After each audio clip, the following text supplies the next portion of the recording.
Je suis le père Arnaud Bancon, ordonné il y a 25 ans, en place ici à Sainte-Jeanne-de-Chantal depuis 9 années, magnifique.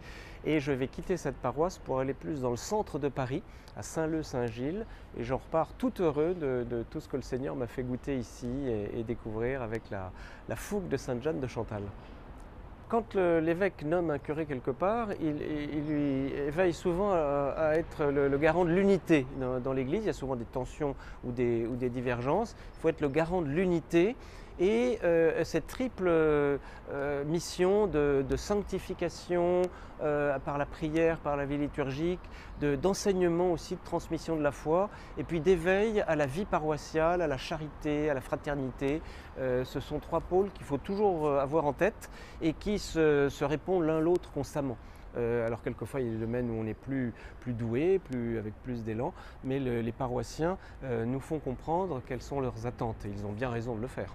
La journée d'un curé est bien remplie, elle commence le matin par la prière, par répondre aux rendez-vous qui sont déjà pris, et puis l'accueil de toutes les circonstances qui n'étaient pas forcément prévues dans la journée, à commencer par les choses très concrètes, très matérielles, d'ennuis de structure ou de rendez-vous au dernier moment, ou d'aide à des personnes qui en ont besoin, en plus de tout ce qui se passe dans une journée. Donc le curé souvent se lève tôt et se couche tard, mais est souvent très heureux des rencontres qu'il a fait au cours de la journée.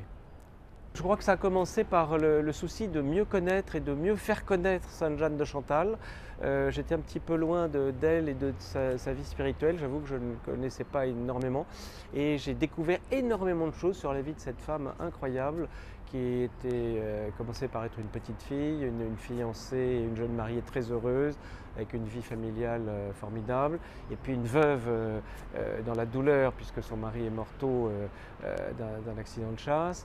Elle a découvert ensuite une vie plus religieuse avec la rencontre de Saint François de Sales et de Saint Vincent de Paul. Ce ne sont pas des petits noms dans l'histoire de la spiritualité de notre pays et de l'Église universelle. Et elle a été une créatrice d'un ordre tout à fait novateur. Et elle a fondé plusieurs dizaines de monastères à la fin de sa vie dans toute l'Europe.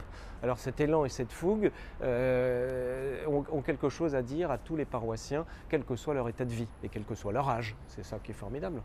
N'oubliez pas mon successeur, le père Troussel, que je suis très heureux de voir arriver ici. Je pense qu'il va vite comprendre la qualité spirituelle et les attentes des personnes, la richesse aussi de tout ce terreau qui existe, qui est déjà en place, et envie de transmettre, et puis d'innover dans des domaines qui sont tout à fait, il est jeune, et il aura une fougue et un élan indéniable pour faire découvrir encore de multiples richesses.